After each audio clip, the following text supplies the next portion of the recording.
الحمد لله والصلاة والسلام على رسول الله وعلى آله وصحبه ومن والاه و بعد. دوستان نهایت گرامی، بینندگان عزیز، سلام الله علیکم و رحمت الله و برکاته. اگر به یاد داشته باشید در قسمت گذشته این برنامه احکام فقهی در پرتو احادیث نبوی، خدمت شما دوستان عزیز احادیثی را عرض کردم که بیان کننده احکام وضو، فرایض وضو، سنت های وضو و احکامی که متعلق به این بود. این احکام را در پرتو احادیث نبی اکرم صلی الله علیه و سلم خدمتتون عرض کرده بودم و در این قسمتی از برنامه درس ما در مورد احکام مسح بر خفین بر موزه هاست و احادیثی که در این مورد از رسول اکرم صلی الله علیه و سلم روایت شده است. ان شاء الله در این قسمتی از برنامه خدمت شما عرض میکنم با احکامی که علمای اسلام از این احادیث استنباط کردند. و مسح بر خفین یا بر موزه ها را از سه جهت ما بررسی میکنیم او از سه جهت ما او را مورد بحث قرار میدیم. اول از جهت مشروعیت مسح که مسح بر خفین بر موزه ها یک امر مشروع و جایز است، و دوم از حیثیت کیفیت مسح، چه رقم باید انسان بر بالاهای موزه های خود مسح بکنه، کیفیت مسح چه قسمی است. و بحث سوم ما در مورد مدت مسح است که چه مدت انسان میتواند که مسح بکنه و مسافر چند روز میتونه مسح بکنه و مقیم چند روز میتواند که بر بالای موزه های خود مسح کنه. مسح بر خفین دوستان عزیز از جمله سنت هایی است که علمای اسلام بر او اتفاق دارند. اهل سنت و الجماعه، همه ائمه از صحابه گرفته تا تابعین تا ائمه مذاهب اتفاق دارند که مسح بر خفین بر موزه ها یک امر جایز و یک امر مشروع است. و خف موزه را گفته میشه که از جلد ساخته شده باشه و شرطش است که کعبین یا بجیلک یا قوزک های پا را پت کنه. باید به اندازه بوده باشه که قوزک های پا با او پت شود و در او صورت بر بالای از او مسح جواز داره. و باید دیگه شرطش هم است که باید پاره شدگی یا چیره شدگی نبوده باشه و همچنان اینقدر نازک نبوده باشه که از او آب سرایت کنه و پا برسه. و همچنین جورق یک نوع موزه دیگری است که از خف کرده بزرگتر است. احیانا خف پوشیده میشه، از بالای از او باز جورق پوشیده میشه، و احیانا جورب پوشیده میشه، از بالای جورب باز جورق پوشیده میشه. که جورق تقریبا هم از پوست ساخته میشه لیکن اندازهش از خف کرده هم بزرگتر است. و مسح هم بر بالای جورق جواز داره و هم بر بالای خف و هم بر بالای جورب ها، لیکن به شرطی که دارای شروطی باشه که علما او را بر جورب بیان کردن که باید سمیک بوده باشه، دبل بوده باشه، و همچنین علمای احناف میگن که باید نعلین زیرش به جلدی بوده باشه که برفتن پاره و چیره نشوه. در مورد مسح، مشروعیت مسح، احادیث زیادی از پیغمبر اکرم صلی الله علیه و سلم روایت شده است و حدیث صحیحی که صحیح مسلم حدیث متفق علیه است، امام بخاری و مسلم روایت میکنه از صحابی جلیل القدر حضرت مغیره بن شعبه رضی الله عنه که ایشان فرمودند: كنت مع النبي صلى الله عليه وسلم فتوضأ فأهويت لأنزع خفيه فقال: دعهما فإني أدخلتهما طاهرتين فمسح عليهما. راوی این حدیث صحابی جلیل القدر مغیره بن شعبه رضی الله عنه است که در سال خیبر به اسلام پیوستند و در فتح مکه و در غزوه تبوک با پیغمبر صلی الله علیه و سلم شریک بودند و بعد از وفات پیغمبر صلی الله علیه و سلم در دیگر غزوات که در زمان حضرت ابوبکر و حضرت عمر رضی الله عنهما صورت گرفته بود شرکت کردند و از طرف حضرت معاویه والی بر شهر کوفه بودند که در آنجا در سال 50 هجری به لقاء الله در شهر کوفه پیوستند و در آنجا دفن شدند. این صحابی جلیل القدر روایت میکنه، میگه کنت مع النبی صلی الله علیه و سلم فتوضأ. من با پیغمبر خدا یک جای بودم که پیغمبر خدا وضو کردند. در اینجا تصریح نآمده که این صحابی جلیل القدر در کجا با پیغمبر صلی الله علیه و سلم یک جای بود، لیکن روایت دیگری در صحیح بخاری آمده که تصریح شده او که با پیغمبر صلی الله علیه و سلم در غزوه تبوک بود، در سفر بود، در یکی از سفرها بود. کنت مع النبی صلی الله علیه و سلم فی سفر، در یکی از سفرها با پیغمبر صلی الله علیه و سلم یک جای بود. و همچنین روایت دیگری در ابو داود آمده که او سفر تحدید میکنه که با پیغمبر صلی الله علیه و سلم این صحابه جلیل القدر در غزوه تبوک هم سفر بودند. و همچنین نماز را هم تحدید میکنه که نمازی که پیغمبر صلی الله علیه و سلم برای از وضو میگرفتن نماز فجر بود و پیغمبر صلی الله علیه و سلم برای نماز فجر در غزوه تبوک وضو میگرفتن و حضرت مغیره بن شعبه با اونها یک جای بود.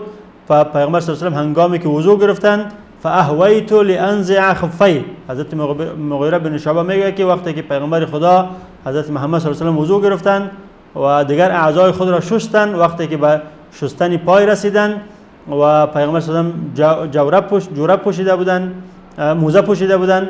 خفین پوشیده بودند، من خود را پایان کردم تا که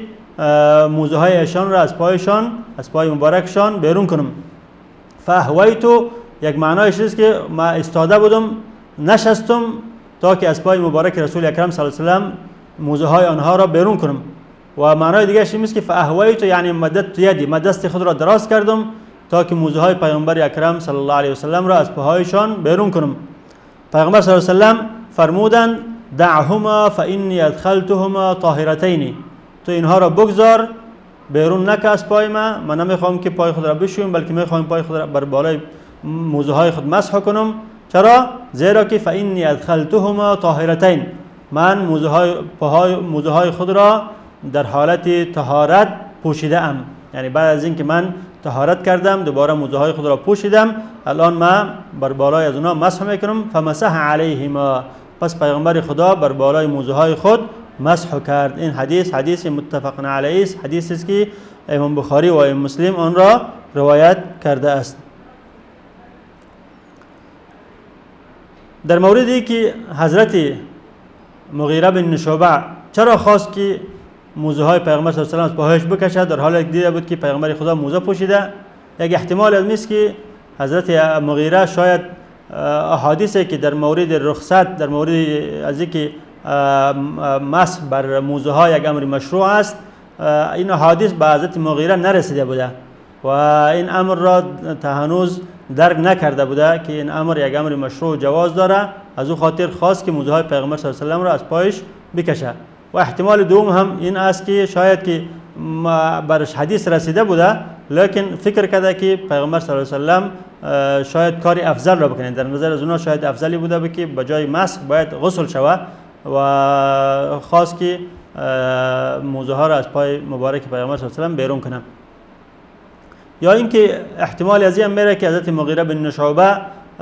فکر کرد که شاید که شروط مسح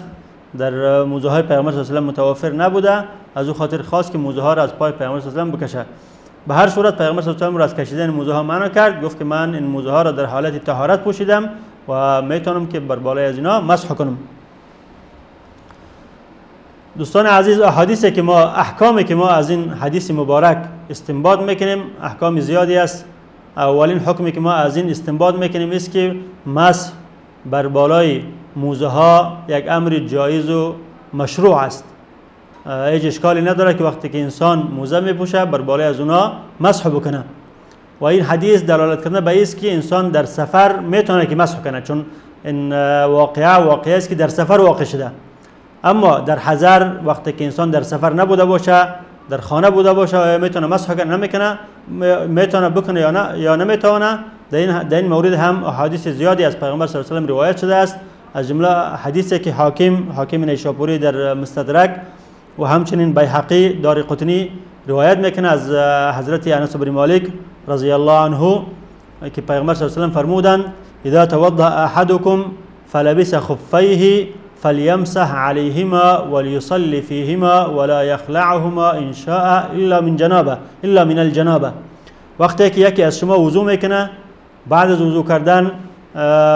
موزه های خود را میپوشه، مسیح های خود را میپوشه، پس میتونه که بر بالای آنها مسح بکنه و بر آنها نماز بخونه، در حالی که در پایش بوده باشه نماز بخونه و میتواند که آنها را از پای خود نکشه الا من الجنابه، مگر در وقتی که حدث جنابت بر او پیش میشه، با در اون صورت لازمی است که موزه ها را از پای خود بکشه. و این دلیل است بر مشروعیت مسح و به اینکه یک امر جایزی است، واجب و فرض نیست. و این امر یعنی بودن مسح، کردن مسح بر خفین که یک امر مشروع است، این محل اتفاق در بین علمای اهل سنت است. همه علمای اهل سنت از صحابه گرفته تا تابعین تا ائمه مذاهب اربعه همه به این اتفاق دارن که مسح بر خفین جواز داره، مگر اینکه یک روایت شاذی از امام مالک روایت شده که ایشان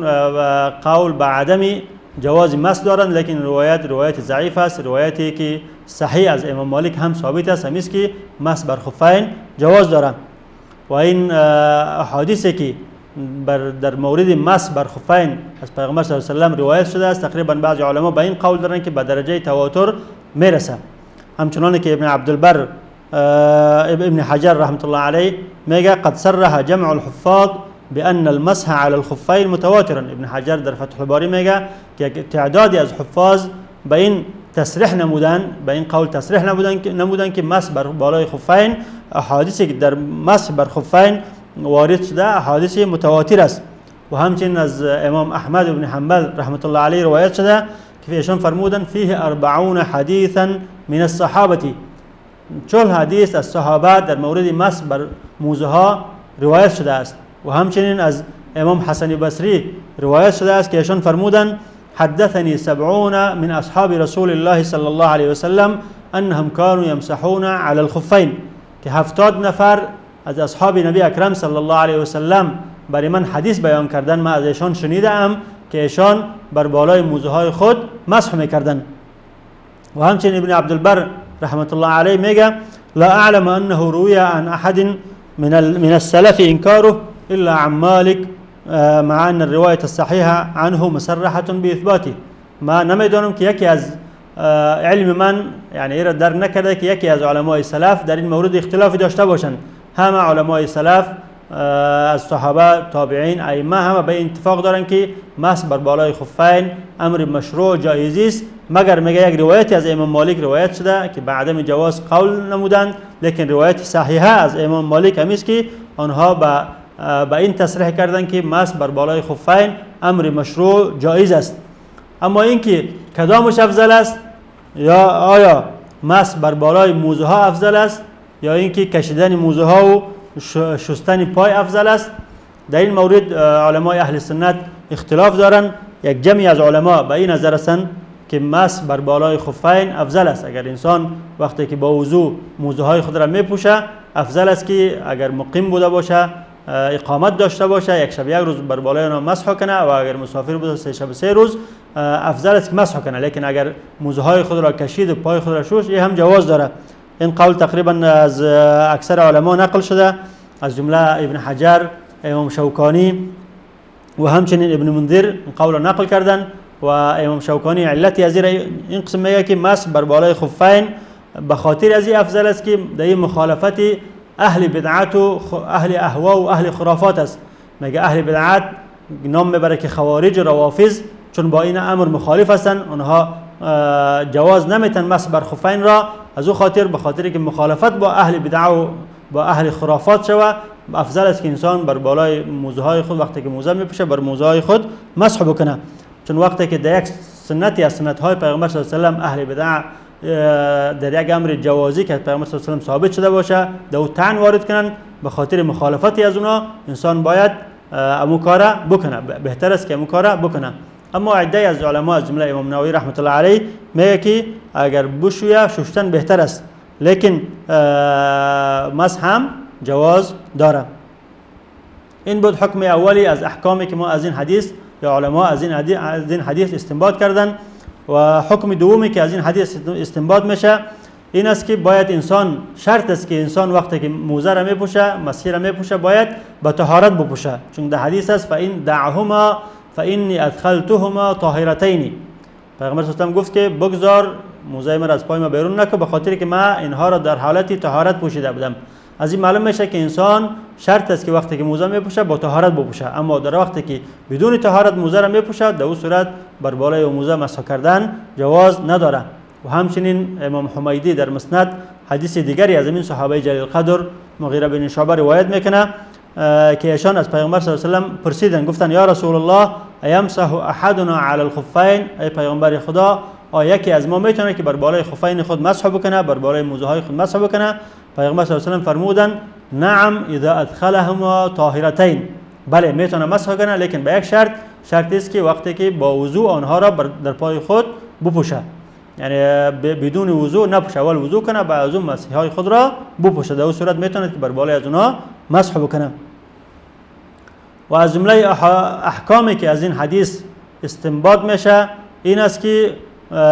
مسح امر جایزی است، چون حدیث دومی که از انس بن مالک ما خواندیم که پیغمبر صلی الله علیه و سلم فرمود فلیصلی فیهما فلیمسح علیهما ولیصلی فیهما ولا یخلعهما ان شاء. پیغمبر صلی الله علیه و سلم ان شاء اگر او خواسته باشه، از کلمه ان شاء استنباط کردن که امر جایزی است، واجب نیست. و همچنین در آخر حدیث آمد که الا من الجنابه، از این کلمه ای را استنباط کردن که در صورتی که انسان جنوب شوه به حدث اکبر به حدث اکبر دو بیایه، یعنی ضرورت پیدا کند که از حدث اکبر خود را پاک کنه در حالت غسل جنابت، در او صورت مسح جواز نداره، باید مسح های خود را بکشه تا که به همه جسم از او آب سرایت کنه. و همچنین از خف ما را استنباط میکنیم از کلمه خف که خف امور گفته میشه که باید ساتر بوده باشه، یعنی شروط در او موجود باشه که ساتر بوده باشه، قزک های پای از او را پد کنه، و همچنین خفیف یا نازک نبوده باشه که آب سرایت کنه، و همچنین عقب یا پشت از او لچ نمانه، یعنی به شکلی بوده باشه که همه پای از او را تا قزک ها تا پد بکنه، تا کعبین پد بکنه، و همچنین نازک و خفیف نبوده باشه. این بود احکامی که از این حدیث ما علماء اسلام استنباط کردن. و همچنین از جمله احادیثی که علما در این مورد ذکر میکنن در مورد مسح بر بالای خفین، حدیث است که از ثوبان، از صحابی به نام ثوبان رضی الله عنه روایت شده است که آنها فرمودند بعث رسول الله صلی الله علیه و سلم سریة فامرهم ان يمسحوا على العصائب یعنی العمائم و التساخین یعنی الخفاف. صحابی جلیل القدر حضرت ثوبان بن بجدد یه حدیث روایت میکنه، و حضرت ثوبان از جمله کسایی بود که در یکی از غزوات موقع به نام سرات که بین مکه و مدینه بود، در اینجا غزوه واقع شد و ایشان در این غزوه به اسیر گرفته شدند. بعد از او پیغمبر صلی الله علیه و سلم آنها را خرید و آزاد کرد و ایشان در خدمت پیغمبر صلی الله علیه و سلم بودند و در سال 54 هجری در شهر حمص در بلاد شام وفات کردند. این صحابی جلیل القدر روایت میکنه که پیغمبر صلی الله علیه و سلم یک سریه فرستاد. سریه لشکری گفته میشه که دو پیغمبر صلی الله علیه و سلم خود شرکت نکرده بودند. هر لشکری که دو پیغمبر صلی الله علیه و سلم شرکت کرده بودند او را غزوه نامیده میشه، اما لشکری که با قیادت یکی از صحابه به جنگ فرستاده شده بودند و پیغمبر صلی الله علیه و سلم شرکت نکرده بودند او را سریه نامیده میشد. پیغمبر صلی الله علیه و سلم یک سریه فرستاد و برای از اونها امر کرد که ان یمسحوا علی العصائب، میتونن که مسح کنن بر بالای عمائم خود، بر بالای عمامه های خود، و همچنین و التساخین یعنی میتونن که مسح کنن بر بالای موزه های خود. تساخین خود راوی ترجمه میکنن یعنی الخفاف، بر بالای خفین خود، بر بالای موزه های خود میتونن که مسح کنن. این حدیث را هم ابو داود و امام احمد روایت میکنه و همچنین حاکم روایت میکنه و حکم بر صحتی از اون میکنه که حدیثی صحیح است و این حدیث هم دلالت کننده به است که مسح بر بالای موزه ها جواز داره و همچنین بر بالای عمامه جواز داره که در درس های گذشته ما این مسئله را به تفصیل بیان کردیم. و در اینجا در روایت دیگری میگه که فاصابهم البرد، آنها را خنکی زیادی اصابت کرد، به او جهت پیغمبر صلی الله علیه و امر کرد که بر بالای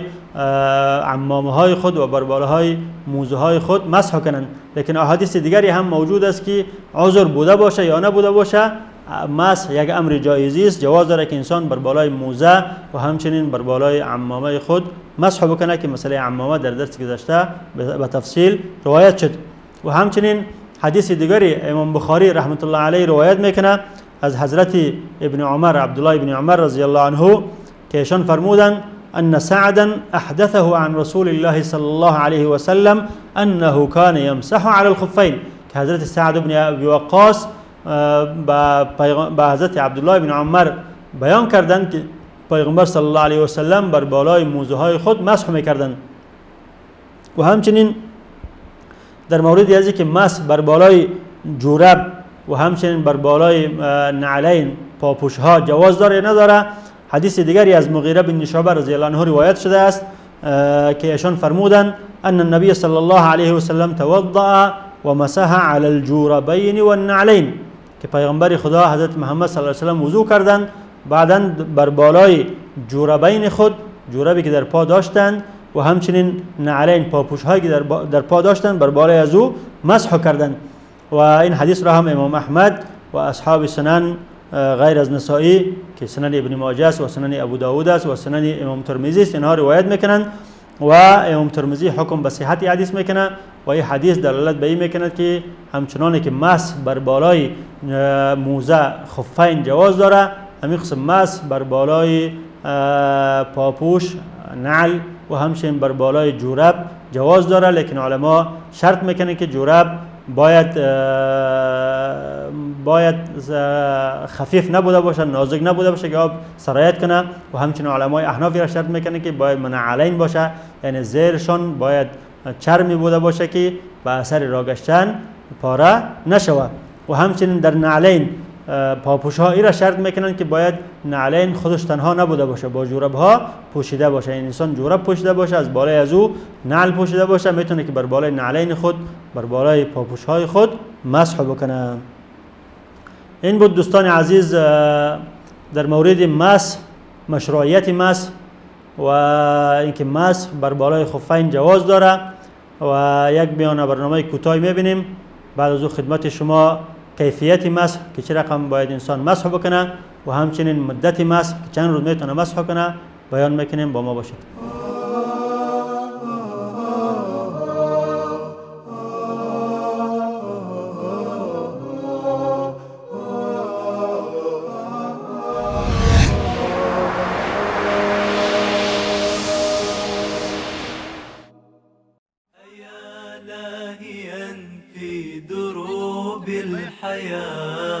تسير الخطى في دجى الحيرة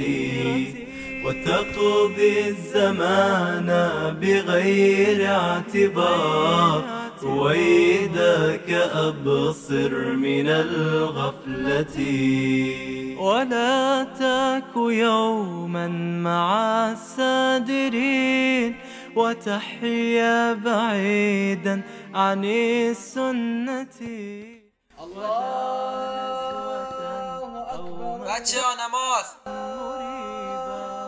بچه ها نماز وحاذر أخي من الزلة ولا تسترح للهوى برهة. فرور رضی الله عنها روایت می کند که از رسول الله صلی الله علیه و آله و سلم پرسیده شد کدامین عمل بهتر است؟ فرمودند برپا داشتن نماز در اول وقتش.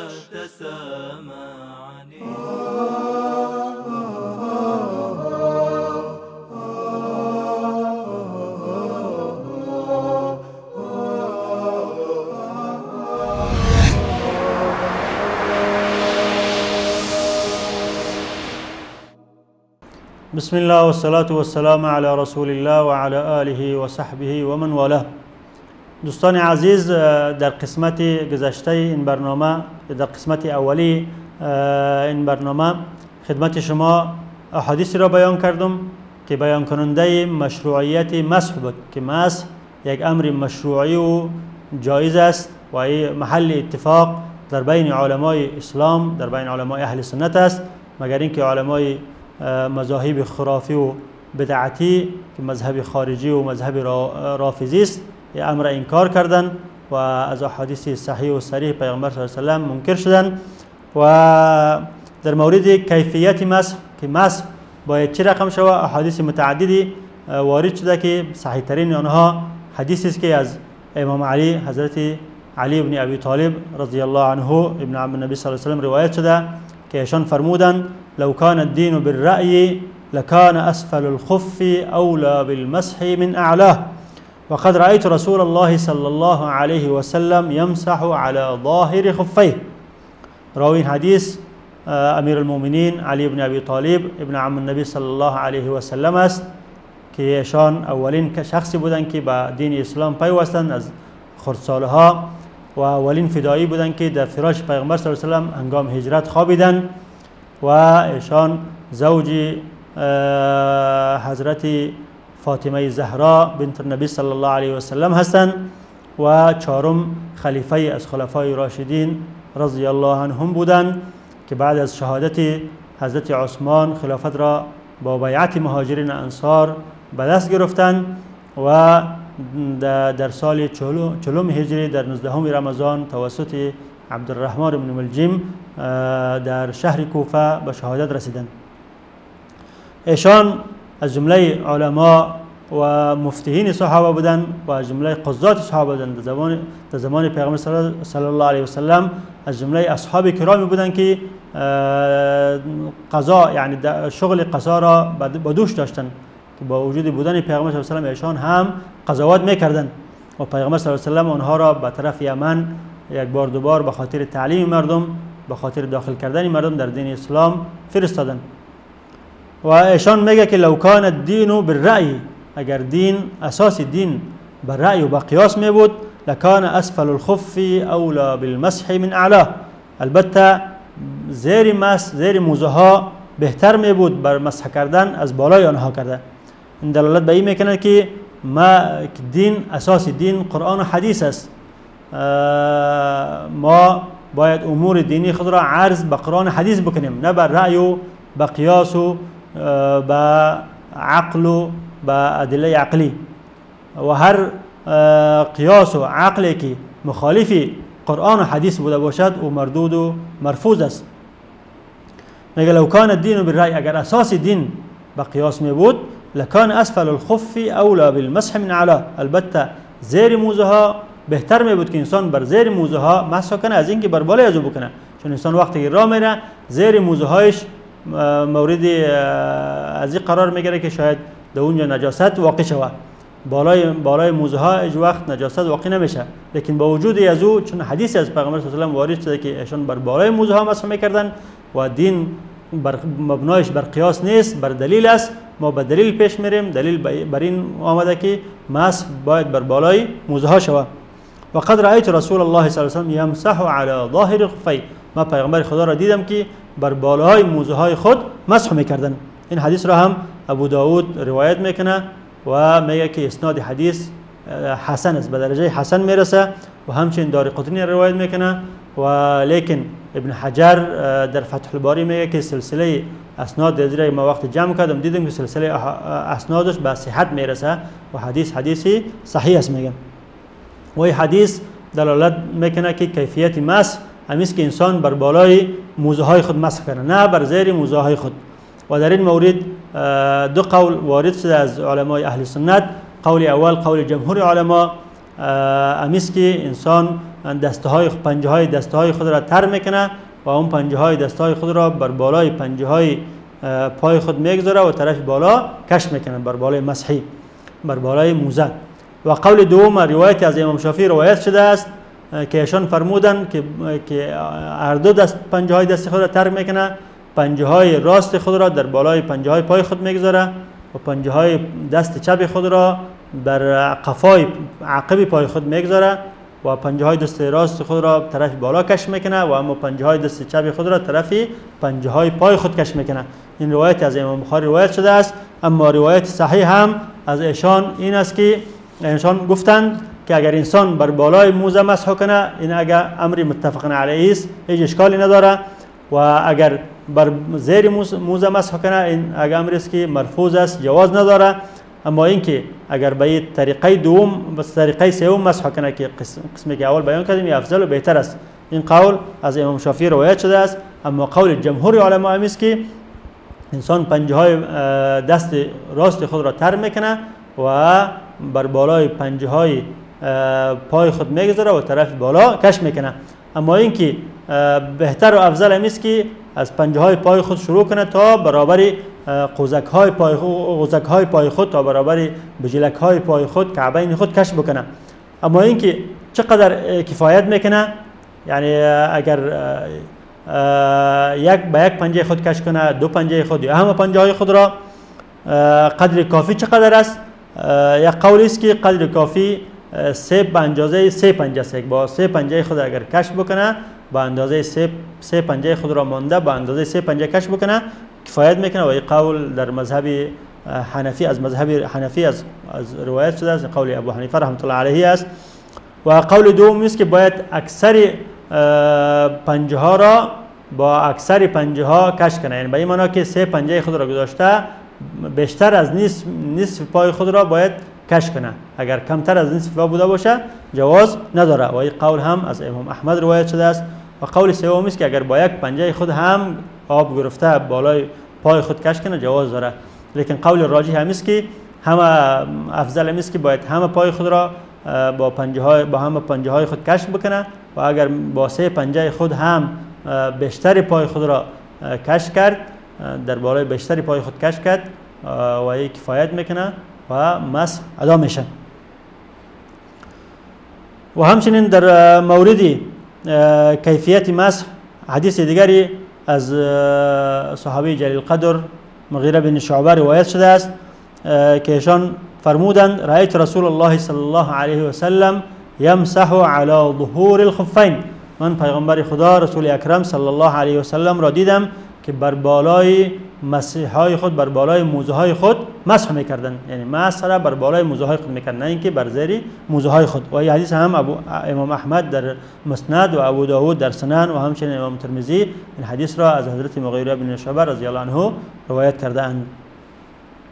این بود دوستان عزیز در مورد کیفیت مسح که مسح بر بالای موزه ها میشه نه بر زیر موزه ها.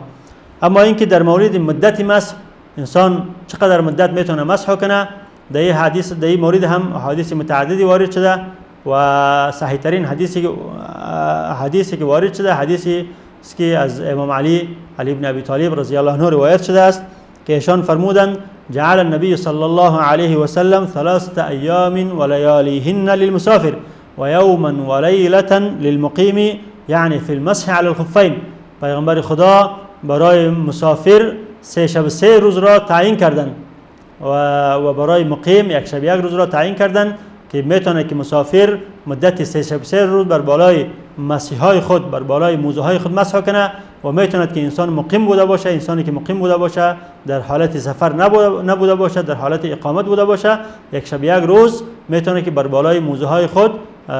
مسح کنه. البته مدت مسح علما میگن از وقتی شروع میشه که وقتی که تو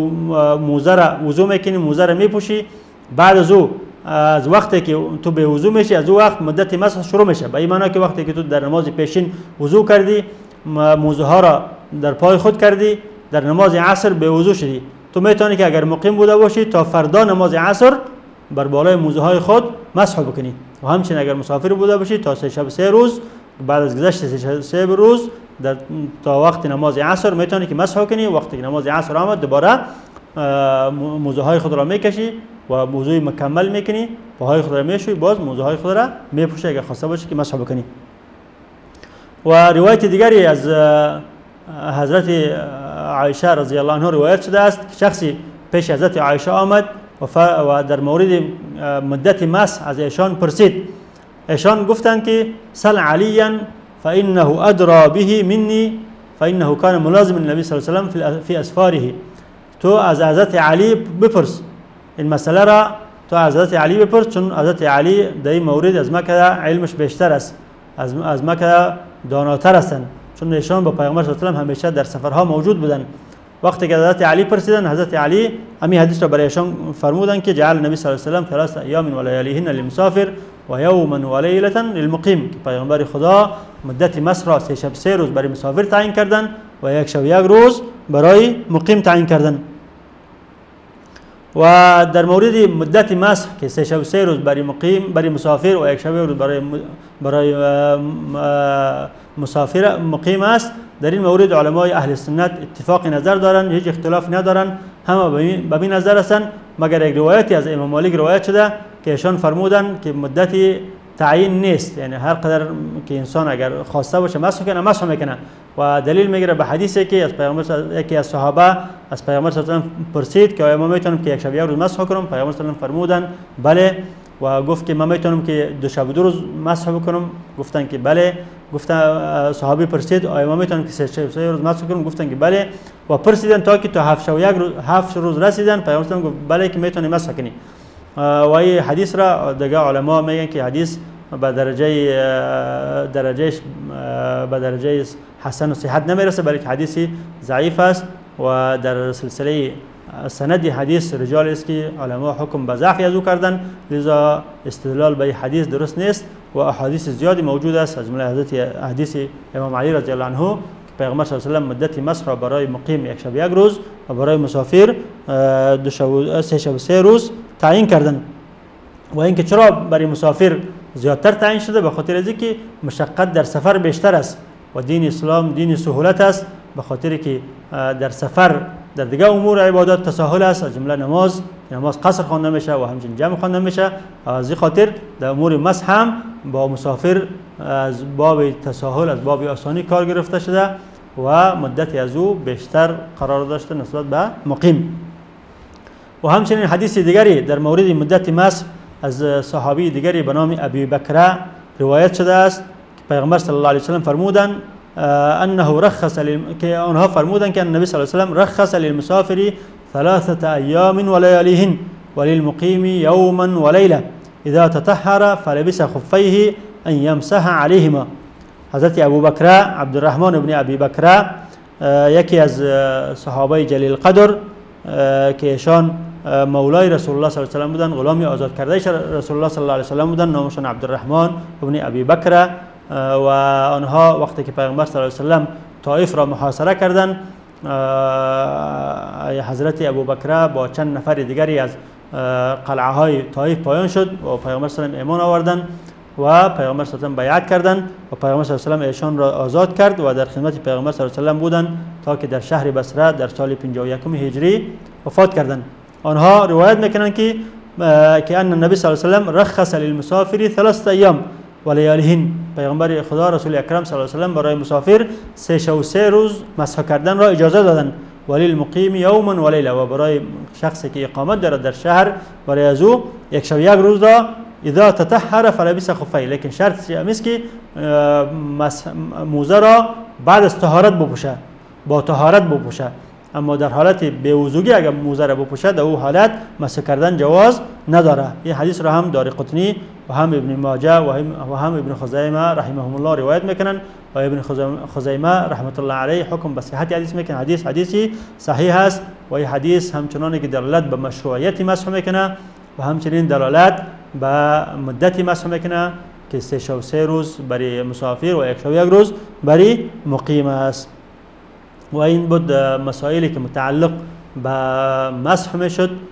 ما در اینجا در قسمت برنامه اکتفا میکنیم و تا برنامه آینده با شما خداحافظی میکنم. و السلام علیکم و رحمت الله و برکاته.